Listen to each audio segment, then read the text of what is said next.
Real stories of werewolves, of Dogman from history, from your emails, illustrated and animated with the democratizing magic of machine learning AI. Welcome to Scary Stories. Welcome to our Scary Stories NYC End of Summer 2024 Labor Day Special.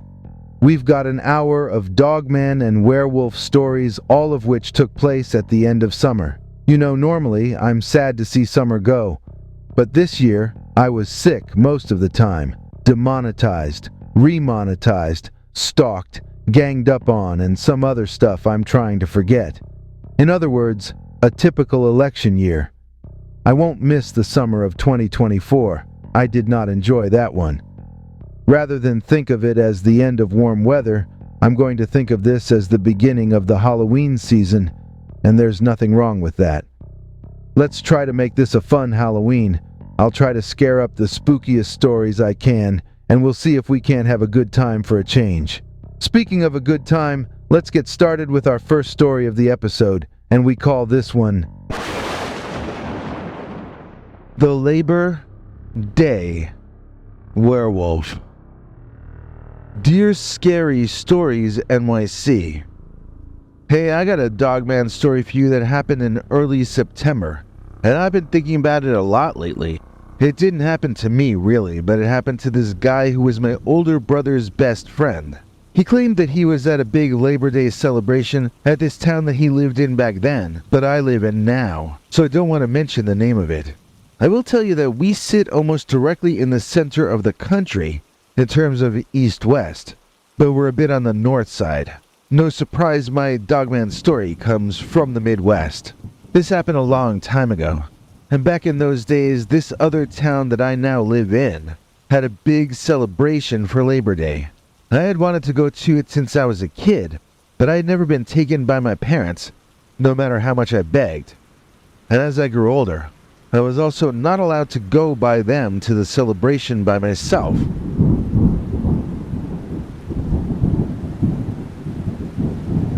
I grew increasingly frustrated. One time I knew that my brother Mike's best friend, let's call him Wesley, had gone to the Labor Day celebration in this place, which we'll call Townsville for the sake of this story. So it was later on in September, probably the first week of school, when I saw Mike and Wesley hanging out. I asked Mike how the Labor Day thing went and if there were any cute girls there. He told me I was lucky my parents didn't want me to go, because some dogmen had snuck into the crowd from the nearby woods, attracted by the smell of all the food. He said some girls started screaming, and everyone had to run out of there. It was just lucky that a lot of people didn't get trampled, according to Wesley. Rather than cause me to give up on that Labor Day celebration, this news made me 10 times more interested in it, and in those woods just outside of town. I had heard of the Dogman, obviously, and I was a young teenager at the time, with a huge interest in monsters. I mean, I loved movie monsters, Bigfoot. Anything I could find about any kind of monster was interesting to me. It could even be a comedy, I didn't care. I just loved big scary things that girls screamed and ran away from. Maybe they reminded me of me at that time.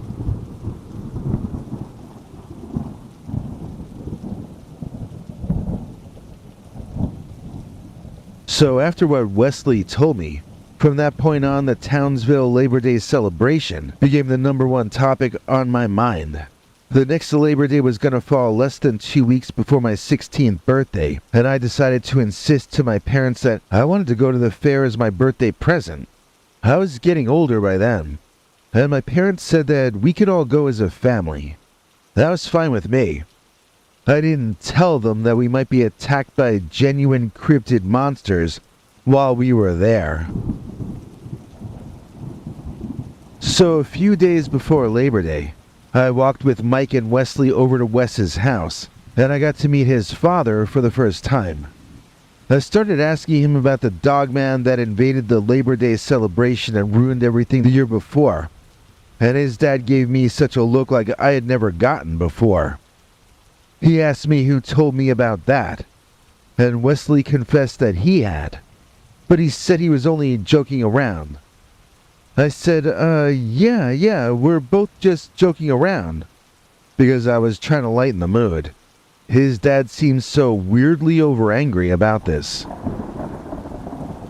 But instead of calming down, his dad turned to me and asked if I thought his son was a joke. I tried to answer, but he interrupted me to ask if I thought his entire family was a joke. I couldn't really answer that either before he asked me what was so funny about Dogman that I would joke about them attacking the Labor Day celebration. At this point, Wesley's mother, who hadn't even been introduced to me, came into the room shouting more questions at me, demanding to know why I thought I could be so rude to her family in their own home. The parents essentially banned me from the house after that. I was never allowed back in. Weird, right? The son said he was joking, but then the dad and mom turned it around to make it like I was picking on their son. So obviously at that point I was even more curious about what the heck this family had experienced that prior Labor Day at that celebration in Townsville. I wanted to know more, so I did what you did in those days, which was to go to one of the libraries in Townsville and look up the newspapers for the day after the previous year's Labor Day celebration. I figured there must have been some reporting about this incident, except there wasn't. So I went back a few days and looked at the articles about the event written beforehand, and I noticed that the celebration was sponsored by a list of local businesses. Further snooping revealed that most of those same businesses were the advertisers that kept the newspaper in business as well. I had a good social studies teacher in junior high school, and she taught me that newspapers are not in existence to tell you the truth. Newspapers are in existence to tell you what their advertisers tell them to tell you. That isn't just limited to the ads these local movers and shakers take out in the paper. It stretches to the editorial pages always, and the news itself sometimes. Let's say the news itself often, and leave it at that. So clearly those local businesses didn't want the news of the Dogman to get out, assuming that there was any truth to the stories. Anyway, we went to the Labor Day celebration that year. My parents had a good time, which was rare for them, and my brother Mike and I kept our eyes on the woods surrounding the town, scanning the trees for monsters. There was a point in the day when we were at the edge of the partying near the woods, and my brother shoved me suddenly, pointing. I followed where he was directing me to look, and there, at the edge of the woods, was an actual upright walking guy, but he was not a human. I only got to look at him for 2 or 3 seconds before 2 men in security uniforms ran toward him, and then the figure turned around in one swift and smooth movement and disappeared into those woods with lightning speed. When he turned, I could see that he was not moving around on human legs. They looked more like the legs of a fawn, or of Pan, or like a hairy animal's legs. And it had ears up on top of its head, too. That meant we weren't seeing a man and we weren't seeing a Bigfoot. We were actually seeing the Michigan Dogman. It seemed that security was prepared to meet them head-on that year. My heart was beating really fast. I had my little Kodachrome or whatever tiny black plastic camera out, looking for the Dogman to come back out of those woods. It wasn't gonna, though. The security guys were seeing to that. He'd have been too far away for anything to have come out on that old dinky camera anyway. So now both my brother Mike and I were fired up about this. We had Wesley come over to our place and we made him tell us the real true story of what happened with those Dogmen at the Labor Day festival in Townsville the year before. At first he refused, even after we both promised him that we'd never tell his parents that he spilled the beans. And then my brother started trading him things from his room as a payment to get the story from Wesley. Wes took a baseball glove and some other things. Then he walked into my room and asked me what I was offering. I told him he could have some of my comic books. I laughed in relief when he only wanted the Lois Lane and Supergirl comics. I only had those because my female cousin was gonna throw them out, and I think it's a crime to throw out a comic book. But I never actually read them. I mean, they were for girls. Big Wesley sure seemed to find those drawings of girls interesting, though. And after he had taken my collection of anything with drawings of girls in mini dresses away, he was finally ready to tell us the true tale of the Labor Day Dogman.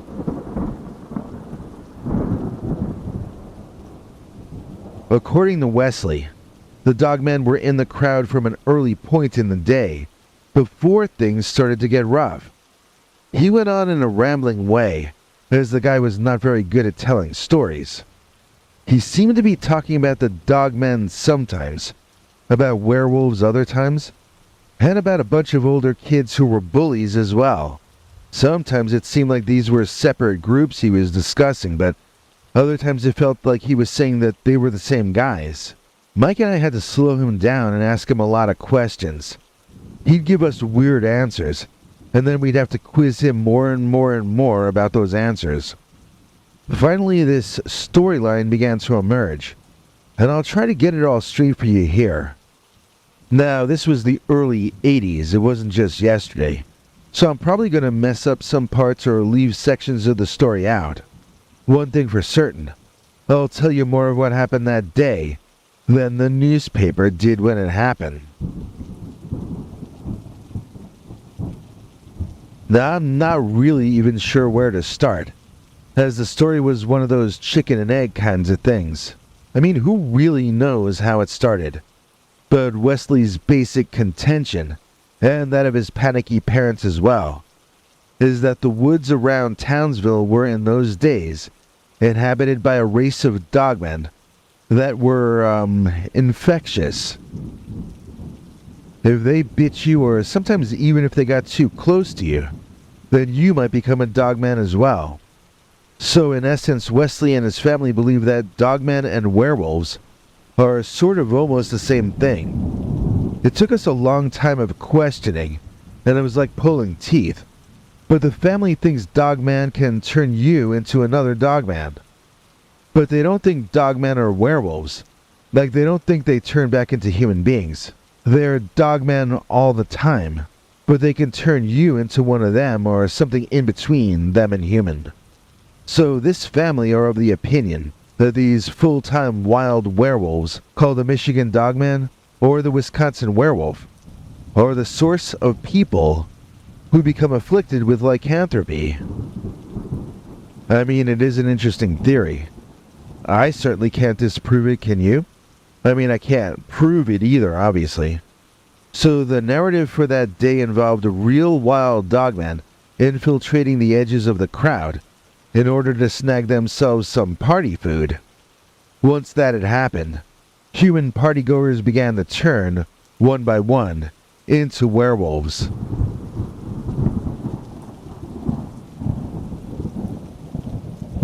At first, they mostly kept on partying, not having any awareness of their own savage transformation. Wesley said his eyes were bugging out of his head at some of the people he was seeing.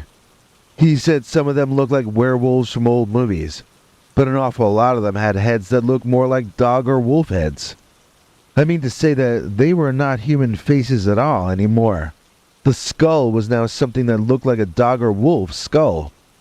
These were creatures with long fang-filled canine snouts, but they had these bodies that were sort of more like Bigfoot bodies.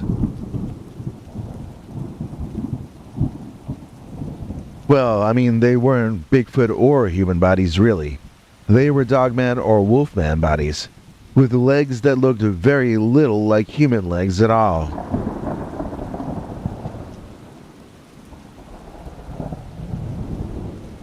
According to Wesley, all of the wolfmen he saw had torn clothing on. All of them had been humans before coming to that event. His father and mother saw the dogmen themselves, however. They were taller than the crowd, standing as tall as a grizzly, maybe even taller than that. They wore no clothing, because they had no culture. They were beasts of the woods that walked like men. We associate upright walking with intelligence, but when Wesley's parents described the monsters, they didn't use words like intelligent. They used words like terrifying and intimidating and horrible.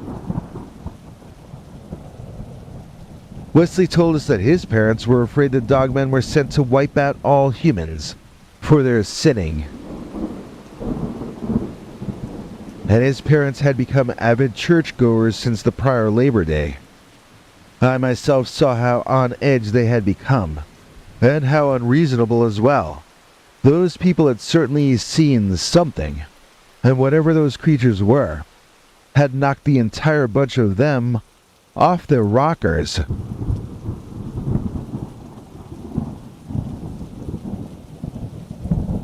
So there were some local bands playing on a stage, and some of the people in the crowd who were becoming werewolves seemed to be the ones who were most enthusiastic about the music.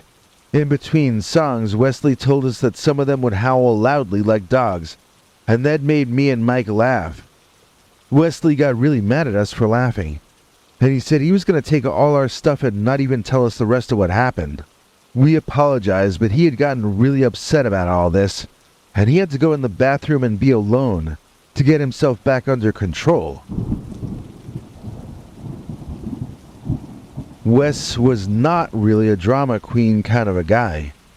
I knew he was crying in that bathroom, and I couldn't really believe what was happening. When he was finally together enough to continue the story, Wesley brought up a name that I hadn't heard in some time. There was a girl named Helen that Wes was nuts about, but then he just suddenly stopped talking about her. We were about to finally hear the story of why that was.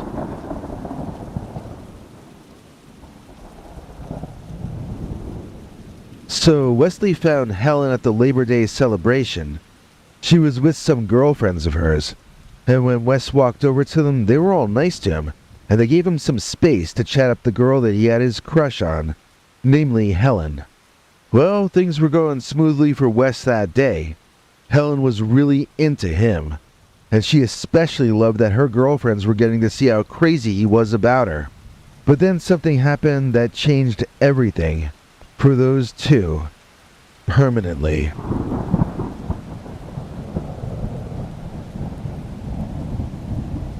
Remember I mentioned those bullies earlier?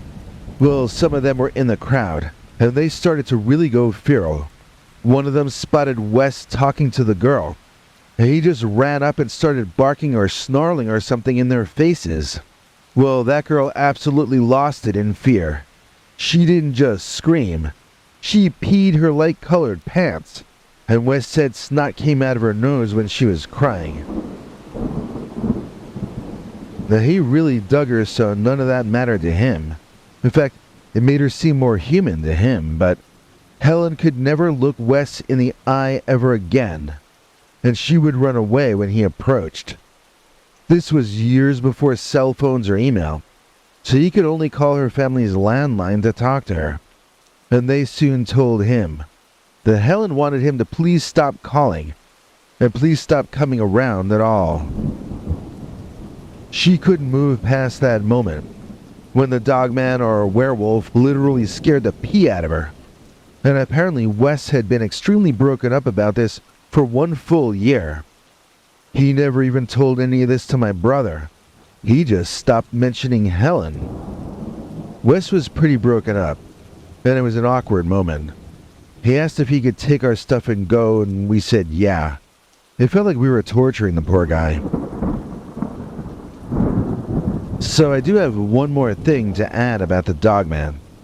When I first moved to Townsville here, as I'm calling it, I used to hike through the woods around the town, looking for the Dogman, but never finding him.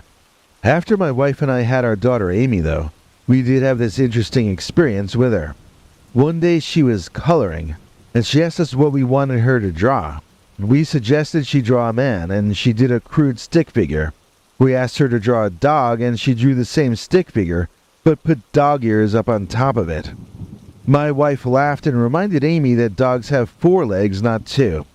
Amy, without missing a beat, looked up at her mom and said, "The ones that live behind our house walk up on 2 legs."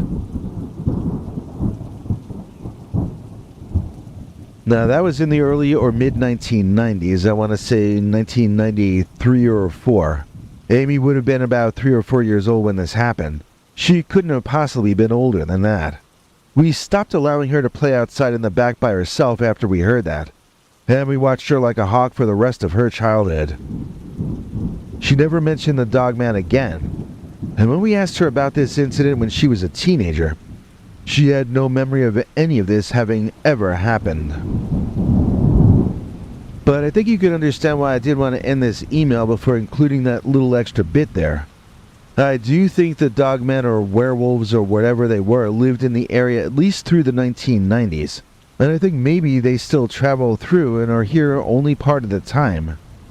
If so, then this would be their time to travel through the area when summer ends and autumn begins. So I will be keeping an eye out for them for the rest of this year. Townsville no longer has one big central Labor Day celebration, but the wife and I do plan on going into town for dinner. And on the way back, we're going to take the scenic route along the woods. Maybe it's just for the sake of nostalgia. Or maybe we'll have a chance to once again lay our eyes on the Labor Day werewolf.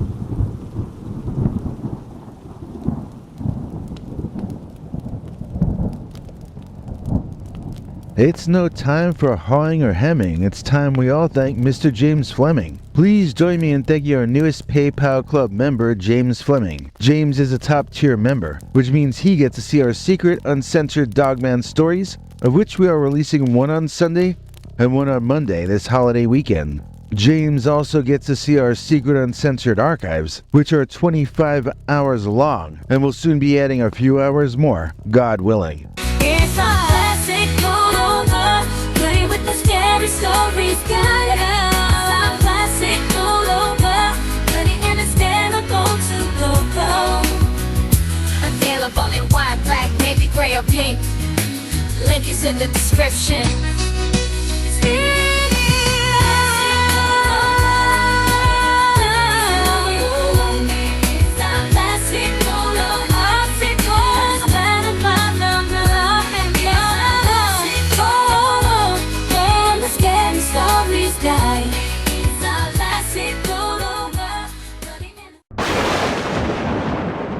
Dogman on the golf course.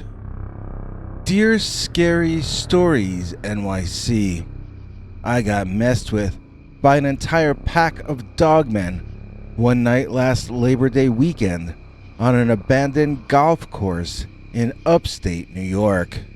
I'm actually from Oklahoma, but my friend we can call Chi-Chi and I had been driving from state to state and laying low since before the various quarantines started here and there back in 2020.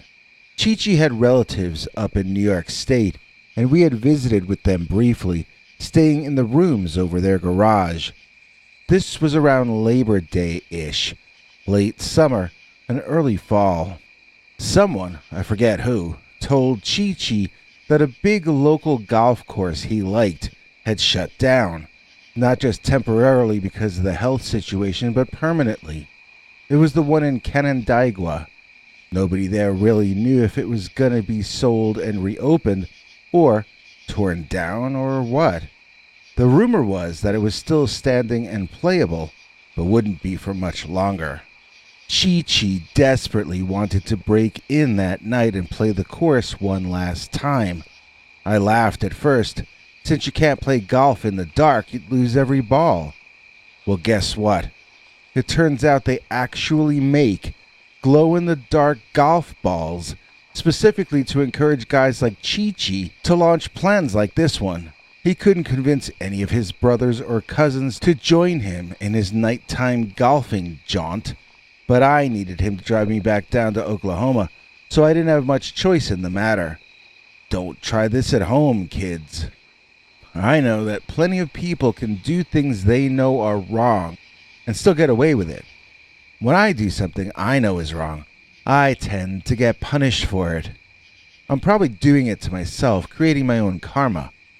This time, karma came in the form of not only one, but several upright walking canids. My hands start shaking when I think about that part of the story. I apologize because I know that's the part you want me to skip to. Just tell us about the Dogman. Well, I mean, that's fine for science, but I'm trying to tell you my story here. So, that abandoned golf course in Canandaigua sure looked beautiful at night, I have to say. Romantic, almost. I wish I could have been there with a girl instead of with Chi-Chi. It felt very larger than life to me as it happened. Like we were walking through a movie or a fairy tale or a novel. I mean, there was a golf cart right there as though it had been left for us personally to use. It was an exciting night. I felt more alive than usual, and I knew something out of the ordinary was going to happen before the sun rose again. I do have to say I felt a lot of fear, but in the early stages of the evening, it got channeled into electricity. I was pretty sure we wouldn't get caught, and even if we did, the place was closed down already. It wasn't like we were doing anything damaging to anyone's business or anything. Chi-Chi had once almost been a pro golfer or something, and his form that night looked godlike to me. I'd never played golf before, not even during the daytime like a normal person. Chi-Chi was giving me lessons as we went along and teaching me how to do the different kinds of things using the different thingamajigs from his magic bag of tricky sticks. I got better enough so that somewhere deep into the course, he and I both hit balls that went wrong in similar ways. With me, I got lucky and hit mine better than usual, while Chi-Chi missed a bit on his. In both cases, it looked as though the balls had fallen in the same patch of trees at or past the edge of the course. We got in the golf cart and rode toward the darkened woods. Chi-Chi said he caught sight of both balls, so I stopped the cart and we got out to walk the rest of the way. I wasn't seeing what he was seeing, but I trusted him and followed along behind to see where he was leading to. Something felt wrong, though. In my gut, I knew something was off kilter. And then, suddenly, I saw two glowing yellowish-orangish orbs inside that tree line. I stopped Chi-Chi and asked him to point toward where he saw those balls he thought he saw. He turned his gaze exactly where I thought he would, but before he could make any motion with his hand, he and I both saw those two glowing golf balls blink. Just for a split second, but they blinked, and there was no denying it. Chi-Chi froze, staring with his mouth open but saying nothing. I spoke quietly under my breath. "Our golf balls, Chi-Chi. Our golf balls are greenish yellow," I reminded him. "Those glowing orbs you're staring at, those are orangish yellow." He asked me what those orange glows were, even though he must have already figured out the answer for himself. I told him they were eye shine, and that we'd better look elsewhere for our golf balls. He asked me what kind of animal has eyes shine that color. I told him there were two. One was the barred owl. He snorted and asked what the other one was. I paused to make sure he was paying attention to me before I spoke, and then I told him something I knew he'd laugh at and turn into a joke. I told him that the other animal with that color eye shine is the North American upright walking canid, or dogman. Chi-Chi didn't chuckle as I had expected. He didn't even react at all to what I said. He just stared into the trees at the eye shine silently. The breeze had started to blow a little more harshly and a little coldly, so I asked Chi-Chi again if we could look elsewhere. That was when he abruptly announced, "Those have to be our golf balls," and resumed marching into the darkened woods. I ran back to the golf cart to get my flashlight to help him see where he was going, but by the time I reached the vehicle, Chi-Chi was retreating already, running back out of the woods. And close on his heels was a large, dark, hairy, carnivorous-looking behemoth of a monster with glowing orange-yellow eyes.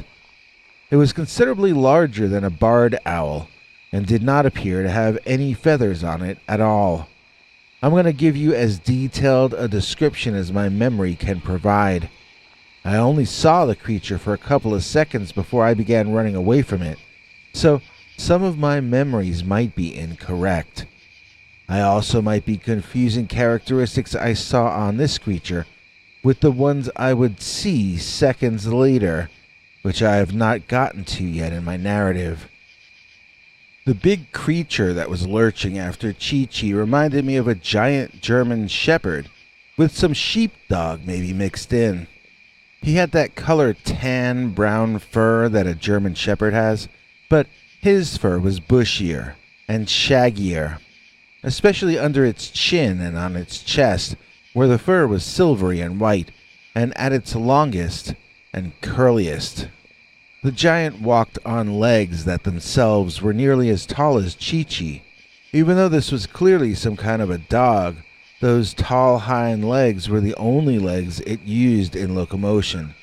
Its front legs were therefore freed up to be used for leverage, to brace itself, to carry objects, or to attack and defend. Its paws were so large as to nearly be hands. This was essentially a dog-man, in the sense that it was a canine that evolved to stand upright like humans, discovering in the process that making this leap to using arms blesses their species with advantages over other predators. The creature's head featured a long, sharp, wolf-like snout and two tall, pointed ears. Its eyes glowed blindingly bright, and yet clearly expressed the dogman's emotional state in every changing moment. Although I've been told 4 or 5 different times by people that I must have seen a bear. No, this was a canine creature. The head was smaller proportionally than a bear's, with far sharper features. It was also better balanced on its hind legs than a bear would be. It was more nimble and natural, moving around using an upright posture. It appeared to be able to accelerate, decelerate, make sharp turns, and other maneuvers that I think most bears would find difficult to perform while up on hind legs. Also, as I already indicated, the hind legs on this dog creature were almost as tall as Chi-Chi. A bear's hind legs are short. Bears have long torsos and short legs. This canine had long legs and a torso that he could either lean forward with or rear back up to full height with. When fully upright, this dogman's arms were back at his sides, but when he leaned forward, the claws moved to the front, underneath his massive, toothy jaws. Neither of those postures are natural to a bear. So, that's what I saw chasing my friend Chi-Chi, and I turned right around and made a beeline for that golf cart that we had been handed by God. Well, what the Lord giveth, the Lord may also just as abruptly taketh away. My path to that golf cart, and our chance at escape from the oncoming giant dogman, was blocked by 2 more dog-headed, hairy, naked people. One of these may have been female, as they were a bit smaller and hanging behind the larger one. Even the larger one was smaller than the dogman chasing us, but Chi-Chi and I weren't even the height of the apparent female. These 2 new, shorter ones were covered in blacks and whites and grays, but none of that tannish brown shade that was in the larger dog. These 2 also had blue eyes, while the larger one had orangish, yellow, golden white flashing eyes. So, we were not going to be able to get past those 2 smaller dogmen to get to the golf cart, and the largest of the 3 was catching up to Chi-Chi. I had to think quick, or else we were going to be goners. I remembered this really old skit by Monty Python called Confuse a Cat.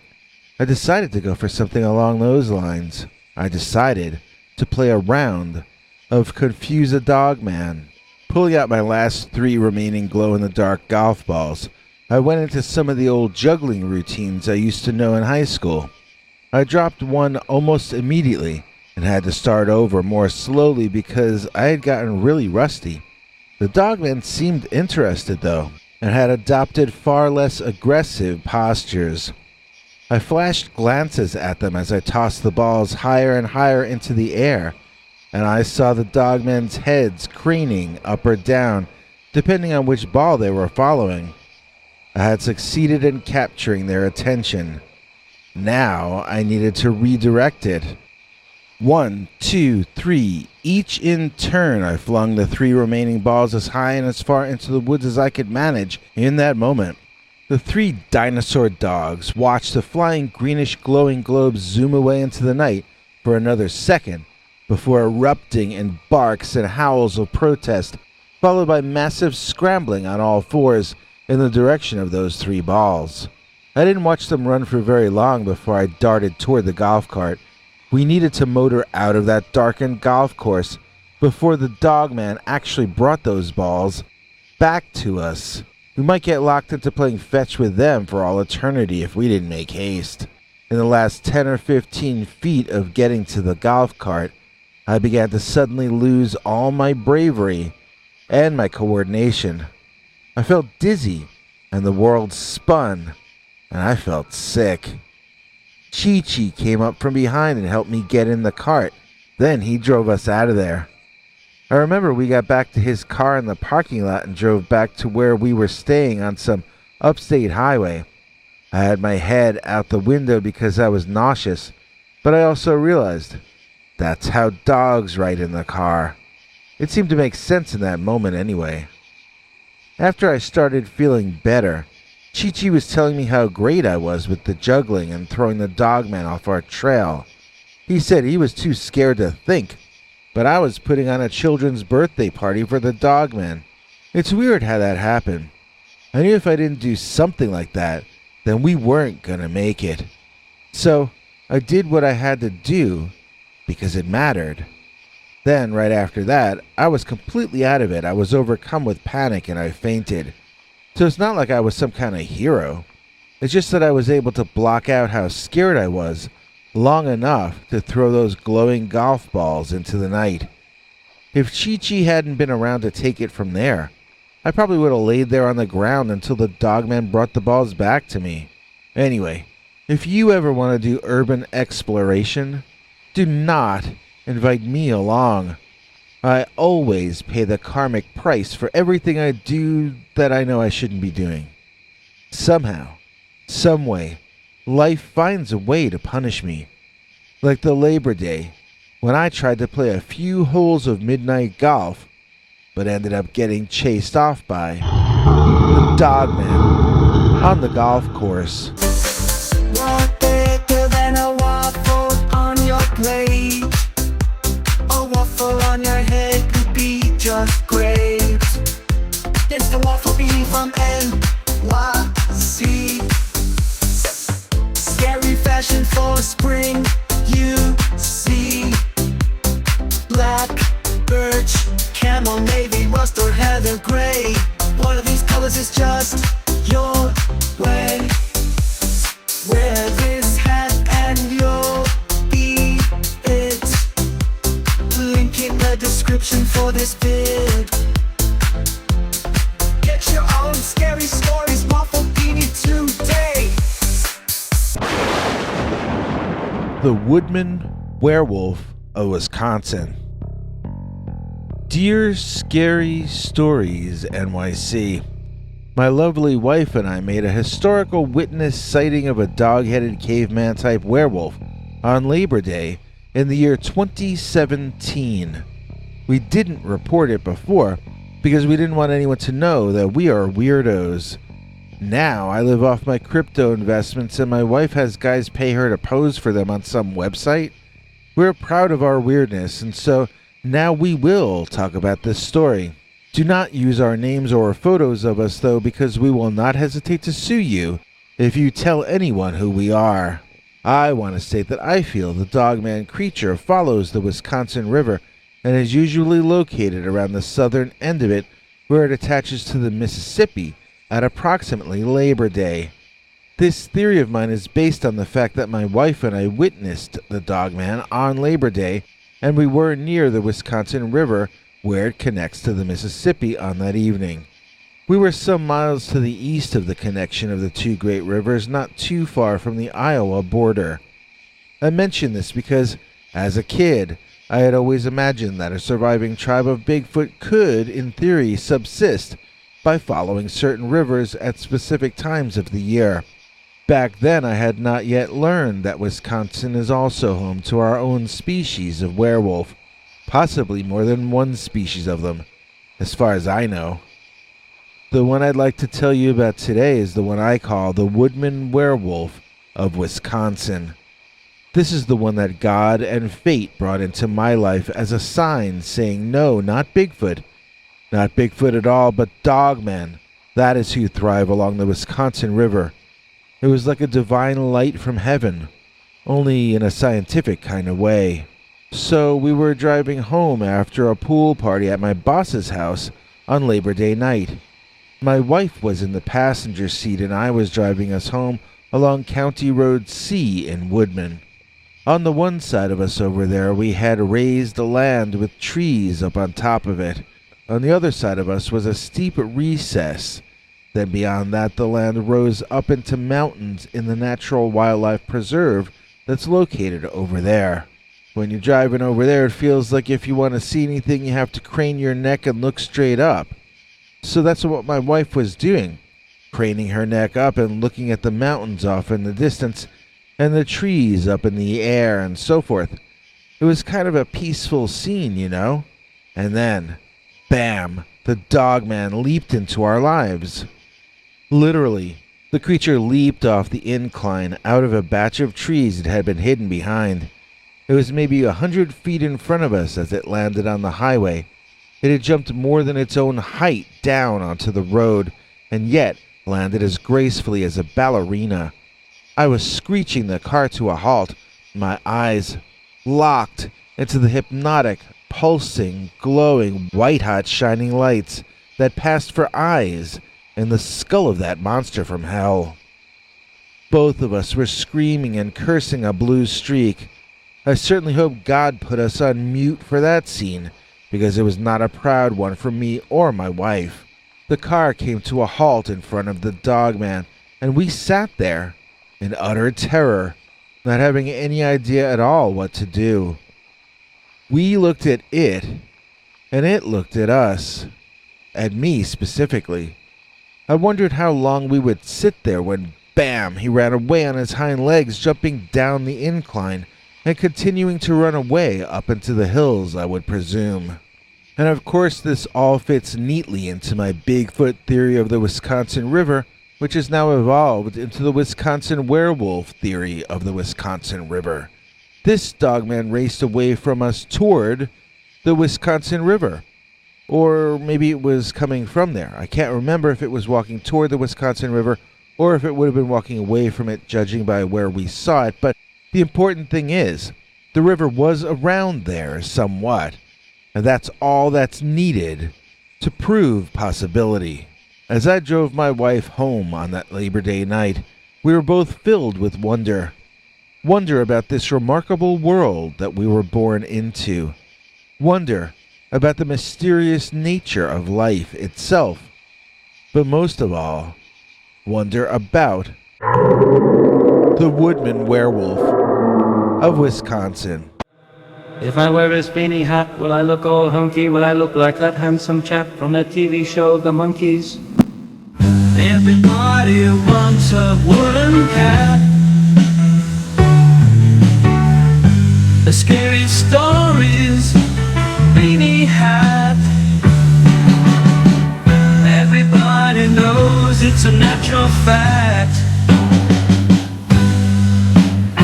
The scary stories, beanie hat. Link is in this video's description if all goes according to plan.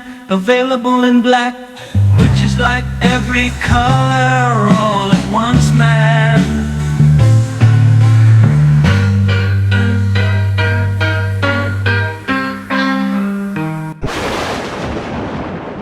The Labor Day Dogman.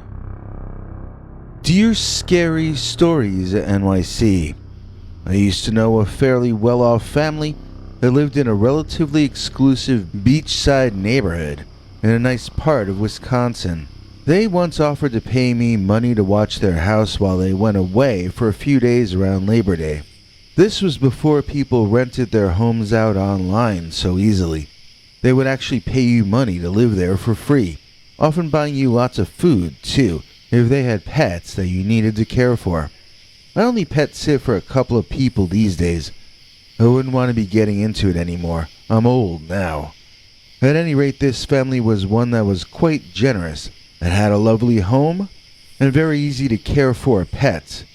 But I only ever watched their place once, and I can tell you why, by using one word. Dogman. Yeah, you might not have noticed I said this happened in Wisconsin, but maybe it makes more sense to you now. So it was the beginning of September, and I was recommended to the family by a friend of a friend of a friend of a cousin of an uncle of a friend of a coworker's friend, or something like that. They told my friend that each year the person they hire seemed to do a fine job, but then they all refused to come back a second time, and they won't explain why. So this family were desperate to get anyone to look out for their place, and I couldn't figure it out. They were providing multiple freezers full of food in their basement, and higher than normal daily pay rate as well. They had a 56K modem connection to the internet on its own separate phone line, which was like a real luxury in the 1990s. So why did nobody want to watch their house 2 years in a row? I had a feeling I would regret taking this gig, but I had to check it out. When I went all the way out to the house, I was sort of expecting to see some kind of haunted-looking place, but no, it was beautiful. It was a lovely neighborhood, surrounded by thick woods, all ending in a really nice beach. I don't know if all the other neighbors were out of town, but I never saw anyone else on the water or behind the home for the entire time I was out there. The homeowners were very open and walked me through where everything was and what to do in case of different types of emergencies. They seemed very straightforward and I liked them. The kids seemed respectful, which is all a visiting adult can really ask. I thought we had all opened clear lines of communication with each other. I understood the regimens of each person's separate pets, and it was time for the family to go have fun. The parents looked more worried than anything else, though, and they took me aside before leaving. Conspiratorially, they slipped me $200 in cash on top of my agreed-upon pay, and they looked me in the eye, both of them. Then they begged me that if I chose to quit like the others, that I would at least explain to them why, so that they might have a chance to fix whatever it was for the future. I guess that extra money was for me telling them the truth about why I was about to quit. They were that certain that I was never going to return to their home that they handed me $200 just to promise to tell them why. I mean, I was glad to have the money, but I was absolutely creeped out about the reason that I had it. What the heck was going to happen while that family was gone? My first night in the house, I heard thumping sounds coming from different directions. I had interpreted these noises as coming from other rooms inside, and so I spent the night getting up out of bed and looking around to make certain that I was the only human being there. I wondered if there were people around who would make break-ins, or if there might be ghosts in the house, which had scared off the previous house-sitters. On my second night, I was up investigating mysterious thumps in the house again, when a rock flew straight through a second-story window, crashing through the glass and shattering it in all directions. I looked out the window into the night, and I saw nothing but darkness. Bending down to pick up the small rock, I was surprised to find it extremely hot, which caused me to immediately drop it and run into the bathroom to run my fingertips under cold water for a while. When I got back to it later, the rock was only a bit warm, but it had left a slight surface burn on the room rug, and left a bit of a stench of burning rug in the air as I cleaned up the glass and covered the window over with cardboard and tape that I found in the room.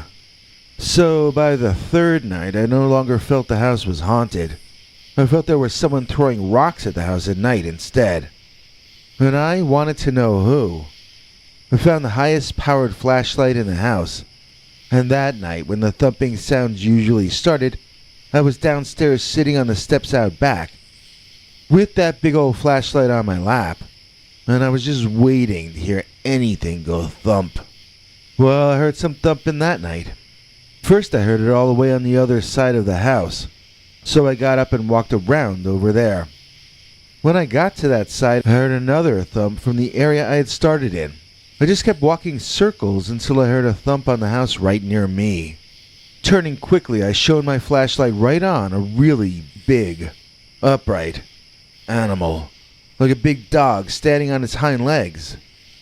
I saw fangs, and I saw flashing eyes, and I saw dog paws larger than my hands, and I saw all of this happening at my eye level and above. I'm 6 feet, and I have been since a fairly young age. That animal-looking thing with the fangs and the flashing eyes and the giant paws with long Wolverine claws sticking out was taller than I was by a long shot. I got all that info into my brain in a second or two, and then the Beastman bolted away from the light I was shining on it. Buoyed by the notion that that thing was frightened of my light, I got a burst of energy, and I bolted myself. But my desperate run was back toward the house. I don't really remember the face of the creature from that incident, but I remember emailing the couple that there was a dog-headed Bigfoot in their backyard that night. I remember specifically calling it a dog-headed Bigfoot. I only really can visualize remembering seeing the fangs, but since I wrote to the couple that it had a dog head, clearly I had to have seen on that first night that it did have a dog head. You know, it's strange though, because I remember the shock of seeing it the next night, which is the night I first remember consciously realizing that it was a dog-headed bipedal monster. That sighting, the second one, happened from inside the house. When I would go upstairs to sleep, that was when the thumping of the house would start. Since by then I had been losing some sleep, I fell asleep on the couch on the ground floor that night, watching something on the family's cable. I woke up disoriented and turned the TV off with the remote. I could still hear this sound that I didn't think I should be hearing. With my head down on the pillow, it seemed like sort of a machine sound, almost like a coffee pot gurgling maybe. When I lifted my head off the pillow though, then it sounded almost like growling. Sitting up and looking outside, I could see a dog hiding itself behind the bush out there. Its pupils were so dilated that its eyes reflected back every bit of ambient light in the universe at me. Its ears were back, but I thought I was seeing an oversized Doberman Pinscher. Then that Doberman head, the large one bearing its huge fangs at me, the one holding its ears back in complete fury, the one growling at me too. Well, it stood up to its full height, and I realized that this was the Dogman. This was the dog-headed Bigfoot I had been emailing the homeowners about. I jumped off the couch, looking around for my knapsack where I had my camera.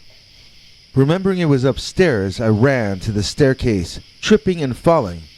And then I remembered the family's VHS video camera up on the second shelf of the downstairs hall closet. Running and grabbing that, I ran back to the window where I'd seen the Doberman Pinscher Dogman outside.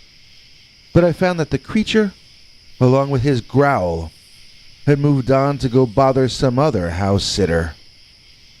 I'm pretty certain that the family got back the next day, and as open as they had been when they were leaving, that's how closed off they were now when they got back. They really didn't seem to have responded well to me telling them that there was a Bigfoot with a dog head on their property, scaring off their house sitters. In fact, they told me in no uncertain terms that Bigfoot does not exist, Bigfoot does not have a dog head, and nothing that I described was ever on their property. If it had been there, they would have seen it themselves because they live there. I did not. They were extremely unhappy with me, and I felt kind of like I just wanted to go. So I was really surprised when I got a call the following September to see if I wanted to go out and house sit the Dogman house again. I had already booked my time that year and I couldn't do it. But we made loose plans that I would do it the following year, when I would set up cameras and try to get a video of the Dogman. Like that was going to be my entire plan that following year. But then you know what? The son in the family told his parents that he saw a werewolf in the backyard the following summer, and they moved out so quickly you'd have thought the house was on fire. Up till that point, my theory had been that the Dogmen were only in that area for September. That must have been the time of year where they migrated through, that's what I was thinking. Since the family was usually somewhere else in September, it was only the house sitters who were getting bothered by the mischievous Dogman. But if the kids saw one of them in the summer, then maybe the Dogman lived in the region more of the year than I had thought. Maybe it's just that they only throw rocks at your house in September, I don't know. But I never had a chance to get out there ever again, and consequently I never got any video of the Labor Day Dogman. Thanks, Biggie, and thanks to all of you for watching this far. If you liked it, please click like. If you'd like to see more of our work, please subscribe. And also click that bell icon if you'd like to be notified when we put out a new episode. To become an executive producer, you can donate to us through the thanks button under each of our videos or through our paypal.me/PeterBernard209 page. To receive cool perks like secret uncensored Dogman episodes far too wild to ever run on this channel, you can become a YouTube channel member by clicking the join button. Or join our PayPal subscribers club at peterbernard.com. Joining either at the $3 a month level or above gets you access to our over 25 hours of secret uncensored Dogman stories available nowhere else. Do you have a scary story about Dogman or some other kind of high strangeness that happened to you? Let us know by emailing us at scarystoriesnyc@gmail.com or by leaving us a voicemail message at 804-LA-SCARY. You may need to call back on that one. It cuts off after I think 3 minutes. And if you don't want to do any of that stuff, thank you for simply watching to the end. Good night, and have a scary tomorrow.